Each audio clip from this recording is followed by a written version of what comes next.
کوئی چاہے کتنا ہی خوبصورت کیوں نہ ہو، لیکن اگر مخلص رہنا نہیں جانتا تو پھر کچرا ہے۔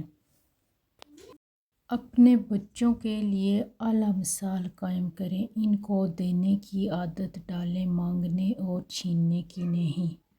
یہ جو زندگی ہے نا، اس کی مثال سمندر کی طرح ہے۔ ہم انسانوں کو خود زندہ رکھنے کے لیے خود کو ڈوبنے سے بچانے کے لیے ہاتھ پیر مارنا ہی پڑتے ہیں۔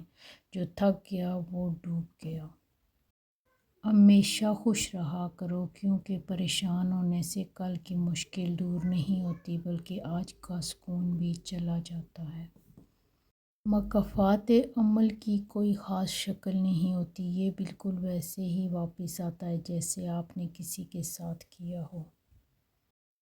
ہر انسان کو یہ فکر تو ہے کہ میرے مرنے کے بعد میری اولاد کا کیا ہوگا، لیکن کسی کو یہ فکر نہیں کہ میرے مرنے کے بعد میرا کیا ہوگا۔ آنکھ دنیا کی ہر ایک چیز دیکھتی ہے، مگر جب آنکھ کے اندر کچھ چلا جائے تو اسے نہیں دیکھ پاتی۔ بالکل اسی طرح انسان دوسروں کے عیب تو دیکھتا ہے پر شوہر اپنے کا عیب ساتھ اسے ہو نظر تو نہیں بیوی آتے۔ مشکل سے مشکل حالات سے بھی نہیں گھبراتی، اگر وہی ساتھ نہ دے تو عورت بہت جلد تھک جاتی ہے۔ زندگی میں اچھے برے دو طرح کے لوگوں سے ہمارا واسطہ پڑتا ہے۔ اچھے لوگ ہماری طاقت بن جاتے ہیں اور برے لوگ ہمیں مضبوط بناتے ہیں۔ جن کو منزلوں کی فکر ہو وہ لذتیں دیکھ کر رکتے نہیں، اپنا سفر جاری رکھتے ہیں۔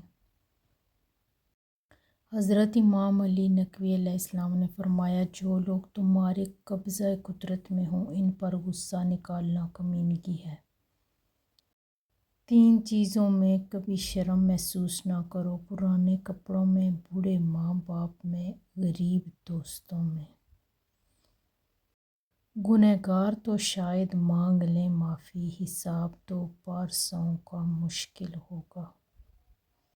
کچھ لوگ جنگلی جھاڑیوں کی طرح ہوتے ہیں، ان سے الجھنے کی بجائے بچ کر نکلنے میں ہی بھلائی ہوتی ہے۔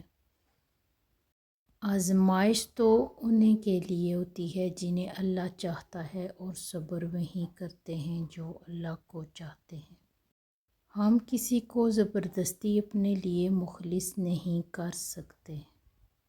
شکر ادا کیجئے، آپ کو جو حاصل ہے وہ کسی کی آرزو بھی ہو سکتی ہے۔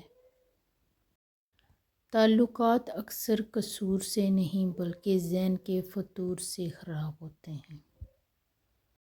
انسان کو سب سے زیادہ تکلیف ہی تب ملتی ہے جب وہ غلط انسان سے اپنی زندگی کی ساری صحیح امیدیں جوڑ لیتا ہے۔